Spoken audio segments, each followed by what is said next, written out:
the reason that I decided to live in my car was for some financial stability, to stop that struggle, and that turned out well. There are, of course, different struggles that come with living in a vehicle, but the stress that I was living under, worrying about my money, was much more stressful to me than the stressors of living in a car. Welcome to Flip Your Script, the podcast about life's critical turning points and how people find the inspiration and motivation to move forward and rewrite their unique stories. Flip Your Script is produced by Media Minefield, a public relations firm passionate about the power of sharing stories. Specializing in earned and social media, Media Minefield helps clients take control of their unique story and message. The show is hosted by Christy Peel, founder and CEO of Media Minefield, who flipped her script from an Emmy-winning journalist to a successful entrepreneur and speaker. People are so fascinated to watch Nikita Crump's cross-country journey. More than 1 million are following her on TikTok. Today's Flip Your Script story is dramatic and maybe even a little shocking for some people. To achieve her goal of inspiring, connecting, and helping others, Nikita has chosen the homeless lifestyle. She's living out of a van. Nikita, welcome to the Flip Your Script podcast. Hi, thanks for having me. So where are you right now? I mean, besides that you're in a vehicle, what part of the country are you in? I am in Central California. So the weather is relatively good, where it's winter right now, and there are places where it would be really hard to be living in a vehicle, but California is a decent place. Right. So you have a lot of people asking you all sorts of questions on social media, and I want to get to that. But first, I want to go back to why you decided to make the choice to live out of a vehicle. So around the summer of 2019, I had been financially struggling for months, but I had really reached a point then where I was getting really tired of it. I was getting tired of not being able to go out to eat with friends when they invited me, or I wouldn't even receive invitations sometimes because my friends knew that I couldn't afford to go. I was skipping meals, and I was every day stressed about my bank account. And after a few months after having the idea of living in my car, and I contemplated and debated on how long I would be able to sustain that, if I would keep my sanity doing something like that for very long. And after a few months of thinking about that, I just said, screw it. I was tired of it. I was tired of the struggle. And I just started to plan what I would need to be able to live in a vehicle, where I would go to do things I could no longer do in a home. And made the jump. And to be clear, you were working, you had income. It was just the struggle of keeping up with the bills. Right. Yes. If you would, for some reason, have been independently wealthy, or someone was magically sending you money, would you have ever even thought about doing this? Oh, no, I would not have. But it's sort of a trend there. You're not the only person who has made a decision to live like this. Are you surprised that there are so many of you? I'm definitely not surprised. I was well aware of the van life trend. I, of course, made the move to live in my Civic, which is very, very different. And I know that there are plenty of people out there that live in their car. I did not realize just how many until I started receiving messages from people who also do. But I'm well aware that van life is a huge trend. So you quit your life as you knew it, move into your Civic, and we're now well into your adventure, and you haven't gone back. What keeps you living this lifestyle? So, of course, like I said, the reason that I decided to live in my car was for some financial stability, to stop that struggle. And that turned out well. There are, of course, different struggles that come with living in a vehicle, but the stress that I was living under, worrying about my money, was much more stressful to me than the stressors of living in a car. And if anything, the thought of living in an apartment again gives me anxiety. The thought of paying rent again is a scary thing to me. I don't want to be in a place again where I'm skipping meals, or putting things on a credit card to be able to just live an average life. So the freedom from that stressor has kept me doing this. And the freedom also to wake up in the morning and say, where am I going to go? My calendar is clear. Adventure awaits. Have you gotten used to that as well? So I did get around to, I moved into my Civic and was continuing my job at a retail store, still just living the same life, just in my Civic. Once I was able to get a different job, go full time there, I was able to quit that other job. So now where I currently work, it's seasonal, it's closed during the winter.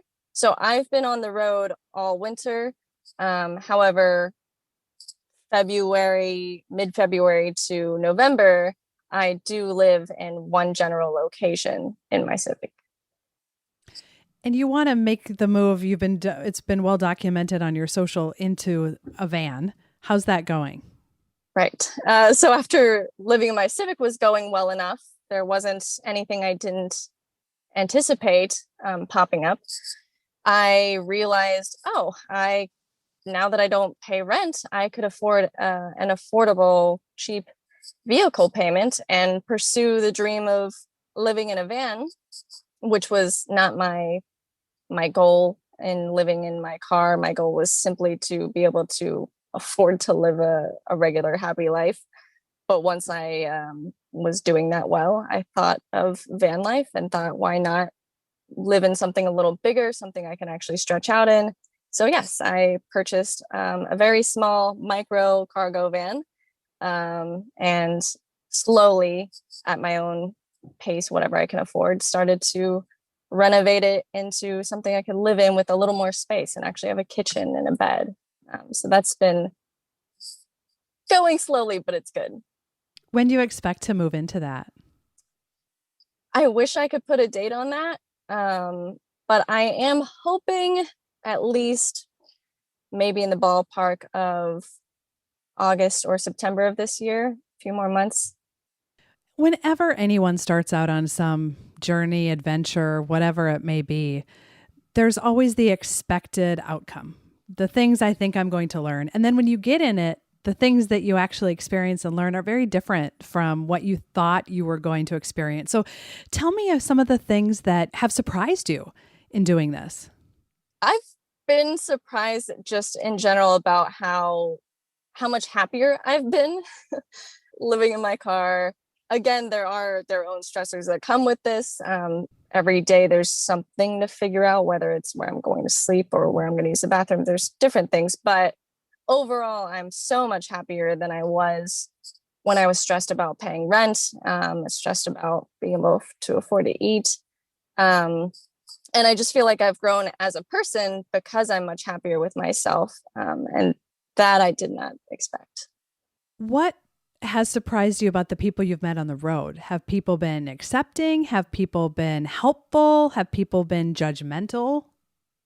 The people that I meet on the road are easier because typically they already know that I'm traveling. There's some sort of context already. So it's not surprising that maybe I would live in a vehicle. It typically is at least a little surprising that it's a Civic. But it's more, there's more of a weird reaction locally. So like coworkers finding out, things like that those situations can be shocking, and I can see discomfort in some people's reactions. But otherwise, traveling, people are very welcoming of that. Do people expect that you would have shame? And since you don't, they don't know what to do with that? Some people have. I'm really blunt with delivering, hey, I live in my car. So I kind of present that I don't have shame since I'm very forward about it. So most people have their own discomfort, but they don't see that I'm a little uncomfortable with it. It's been very rare that some people have felt like I feel ashamed, which actually was the case for a while. It took me a little bit to get used to, and I was definitely ashamed of it for at least a few months into it.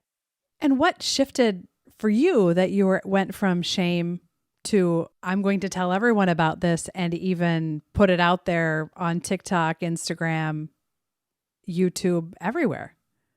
I have asked myself that. I I feel like it was just the slow shift of me becoming happier from the stability I now have. And that happiness took me from I was in a place of insecurity. I was pretty quiet. I wasn't telling people about this. I was embarrassed about it. I felt like everyone around me knew, even though there's really no way that they would have.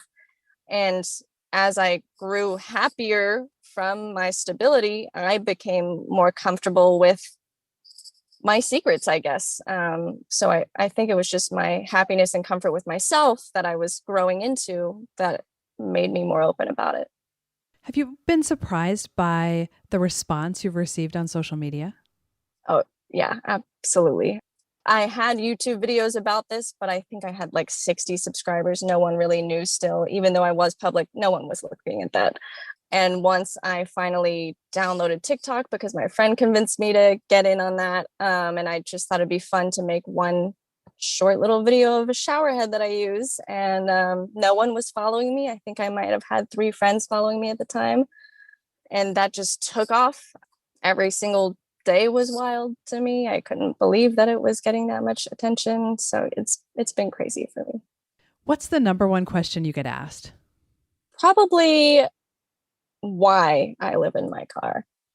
But now you would choose it even if you had the finances to live elsewhere, right? I've been asked that, and I have had a hard time thinking of what my answer is. I mean, if money was no object whatsoever, probably not. I would probably have a home. But now that money is somewhat stable, it's not enough for me to not feel the anxiety of a commitment of signing a lease and worrying about that rent. Although I might could afford it today, I think I would need quite a sum of money to feel okay with doing it because of my previous anxiety of being able to afford it. And you said you currently have a seasonal job. Do you think that the life you're living now and the celebrity, for lack of a better term, of what you're doing will lead to sponsorships and deals enough so that you won't need the seasonal job? Well, that would be definitely a dream. I would love to be freed up from work as well and have no ties to any particular place and be able to travel full time. I think that's a possibility.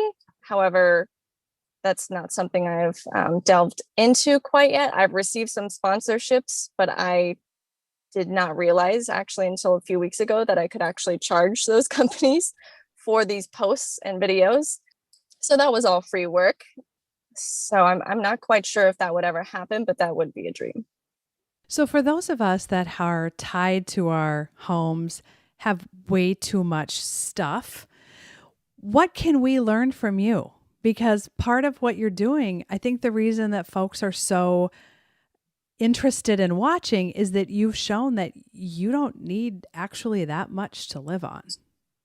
Yeah, and it's pretty wild because I obviously have a limited amount of clothing with me, and I hardly even touch. I might wear maybe 10% of what I have in my Civic with me. So I'm still learning that I need less than I even have today.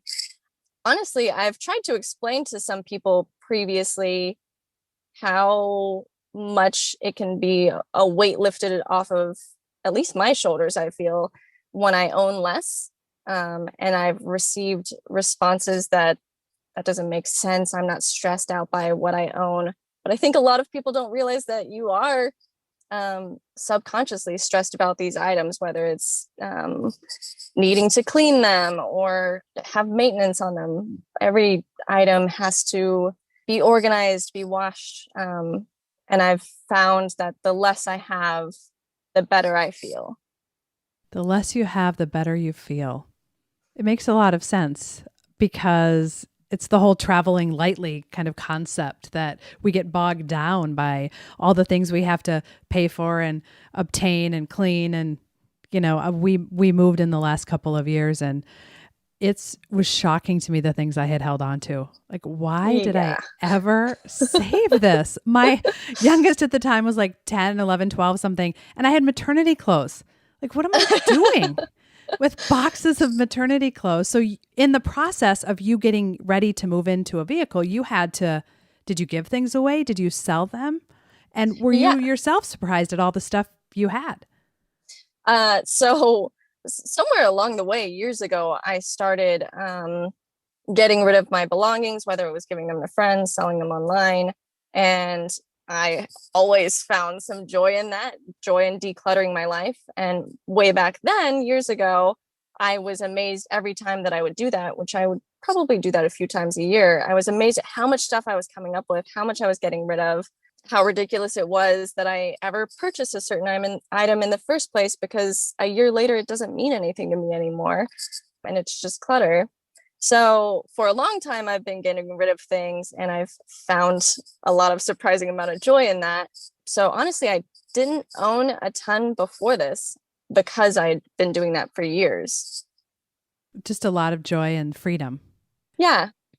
You on social media talk about the questions that I think people have tactically about your life. Where do you go to the bathroom? Where do you shower? Are you breaking laws? How do you eat? How do you cook? So can you answer a few of the questions that you get about just how you live? So how do you shower? So before COVID, I was showering at Planet Fitness. It's only, I believe, $20 a month to be able to use any of their locations. So that's the membership I have. And they're open 24 hours a day. So I could just stop in whenever I needed and use the bathroom and shower there. As for a toilet, if I'm at work, of course, I have a bathroom there. If I happen to be hanging out with a friend at their house, there's a bathroom. Or otherwise, it's places like maybe Home Depot, Walmart, Target, gas stations. It is a little bit of a chore to have to either drive somewhere or be presentable enough to go in somewhere just to use a bathroom. But I can obtain a toilet one way or another. I suppose also COVID has made it difficult for food.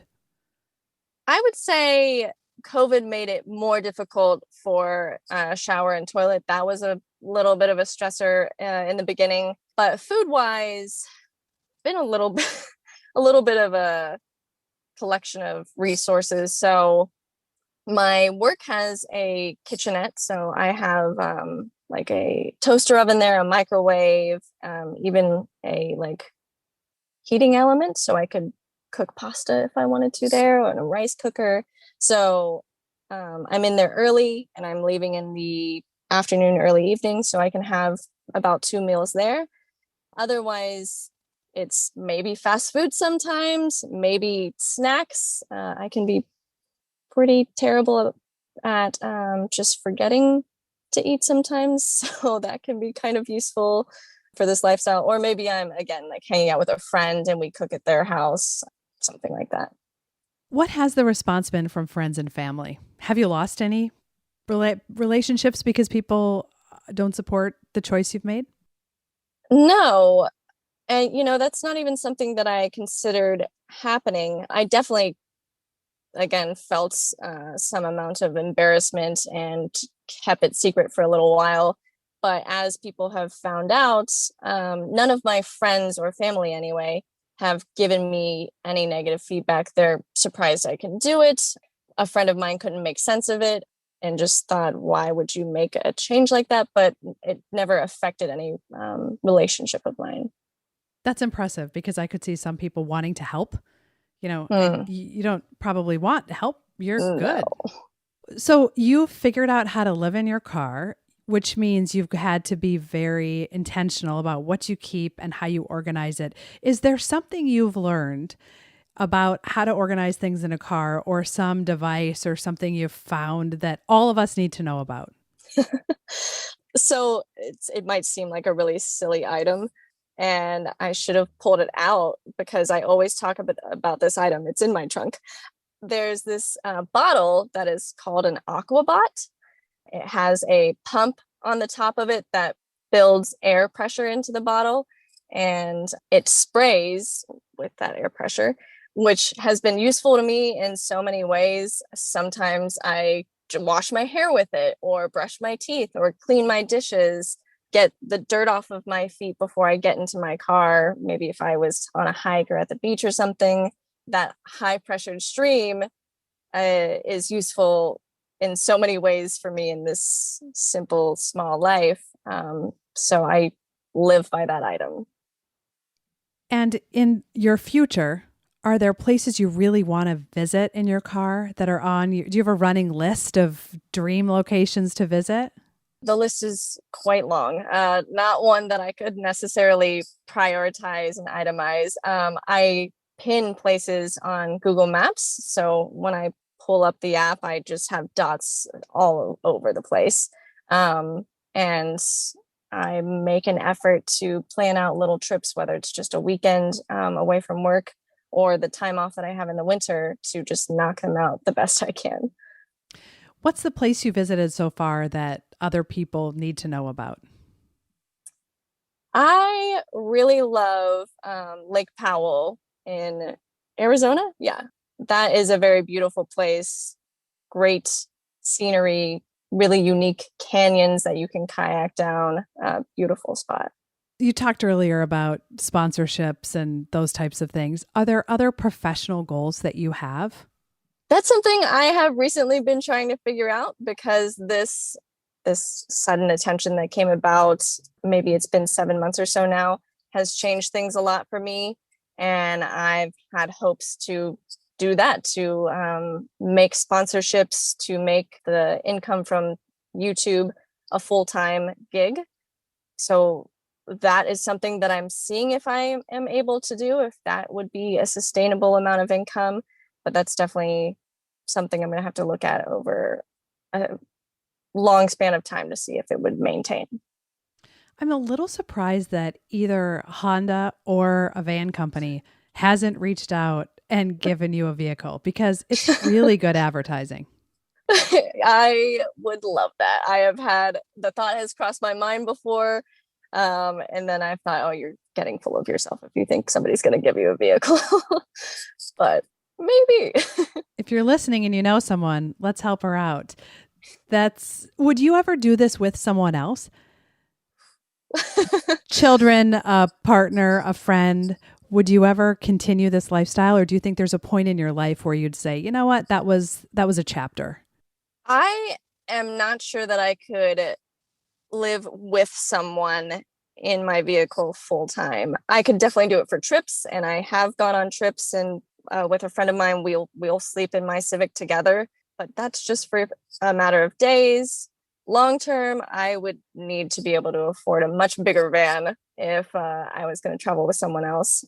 It's hard to know right now, but I think that it's a large chapter thing. One day, when I'm in an even better financial place, I will probably look at renting an apartment or a room again.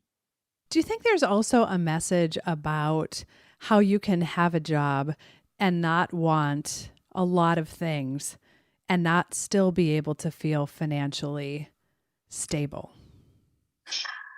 You know, with this change, I made more of an effort to also decide, screw it, and spend my money on things that I have a lot of passion about, a lot of joy in. So today, sure, I don't purchase a lot of items. I'm not very frivolous in that sense. I don't go shopping a ton, but I do put a great deal of effort in doing what makes me happy, traveling. So I spend not an absurd amount of money, but I spend my money on gas to go on road trips, maybe on a flight, because that has now been my priority. So after stressing so much and feeling like I was wasting my days, I decided with this change, I would also make sure that I no longer felt like I was wasting my time, which is very finite. So I put some real effort into traveling, which is a big deal to me, something I love. So my money does get spent on that. All about experiences and not so much about the stuff. Right. Any people that you've met or people that have reached out to you on social that you've been really shocked about? Yeah, I honestly, I won't say any names, but yeah, I have had some famous people drop it in my DMs on Instagram, which is mind blowing still today for me. And I've become close with one of them, and I just maintain a sort of internet relationship with the others. So if celebrities are reaching out to you and your friends, isn't there a part of you that wants to say to them, like, hey, how about if I stay in your pool house and we actually talk about this instead of continuing this? I'm just kidding. It's interesting that that your story has reached so many different types of people. Yes, I did. Of course, I didn't expect any of the attention, and it was all shocking to me. But I suppose the average person seeing my stuff is shocking, but then getting DMs from people that I've watched on TV, in movies and shows, that is very shocking to me. And do they ask you questions or do they just say, hey, like watching what you're doing, keep it up? I mean, what's their reason for reaching out? Well, a couple of them were more so what you were just saying, like, love what you're doing, you're an inspiration, which is wild to me. Just go you, like positive message, and offering to hang out if we're ever in the same area, or that they would travel to come on a hike with me or something. And the person that I've become very close with is more so just like, I've been where you've been. Like, I was once struggling and living in my car too. So we connected on that and have become really close friends since then. And that's one of the impressive things about you sharing your struggle and talking openly about the financial piece of it, because a lot of people who've chosen the van life they don't talk about that part of it. They talk about how they're living and they don't necessarily open up and be quite as transparent as you've been about how it started. And I think for folks that make that choice or feel like that's their right next move, since they don't know people who have done it, they feel like they're the only one. How could I be in this financial situation? And you sharing your story gives people hope that you're not alone and it's not that terrible. Yeah, that's been really amazing for me. Honestly, I never thought that I would be in any place where I could pursue van life. So that's been amazing. And then once I started getting this attention from my videos and living in my car, I started receiving messages to this day. I just received a comment the other day that somebody said they were deeply inspired by me. They just bought a van and they're pursuing their dream to live a van life because they felt like I was open about my struggles, and I guess that it seems like if I can do it, why couldn't they? So I've received messages from people like that. That's very touching and surprising, as well as messages from people who have struggled just like me, who can't afford to pay rent, who live in their cars either by themselves or even with their families, and have thanked me for, I guess, making them feel like they're not alone because they see that I'm so open and sharing this, all of which has been amazing messages. It's great how you talked about what you're hearing from other people. So 6 months from now, not where are you going to be physically, but where do you think your life will be? Honestly, probably right where it is. I think I'll still be living in my Civic, maybe hopefully transitioning into my van if that build is done, and I'll be right where I am. There's something also powerful in if you can be satisfied and find joy with little, then you can find joy and happiness with much. I think a lot of folks that have a lot of stuff, material stuff, and then we see them. People very wealthy whose lives are in shambles, and we don't understand how could you have all of this material stuff and still have difficulty in joy and relationship and drug abuse or whatever it might be. And those people are on TMZ all the time. But I suspect that it would be difficult to have joy in much if you can't have joy in a little. Does that make sense? Do you think there's truth in that?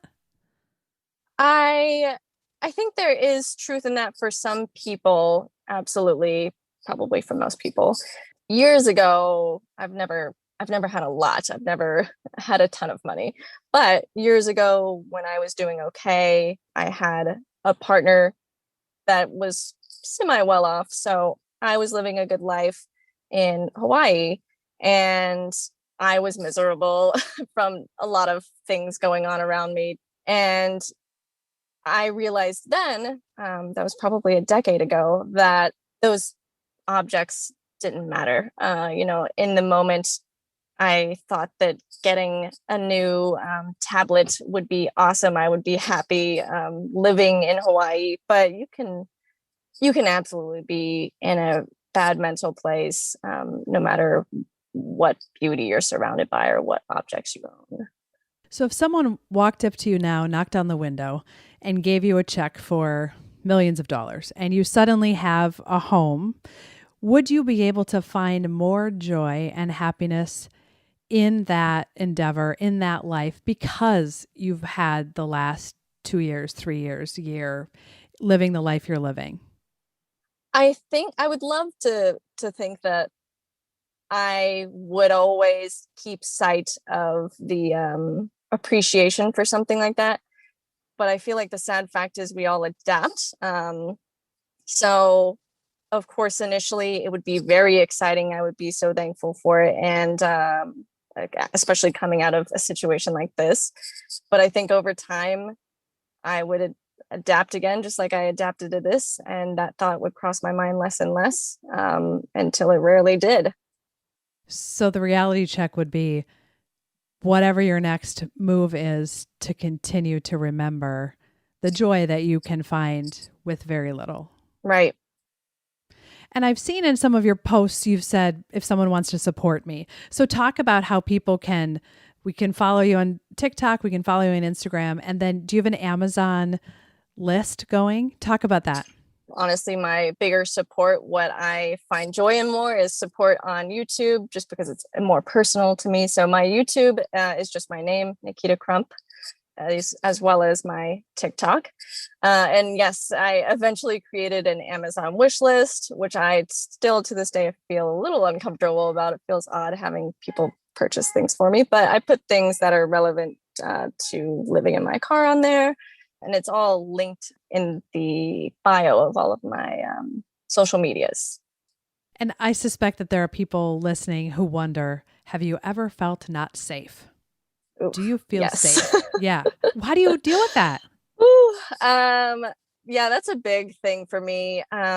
So I recently met a girl who from TikTok who lived in her car as well. And I had to meet someone else who seemed also normal and lives in their vehicle.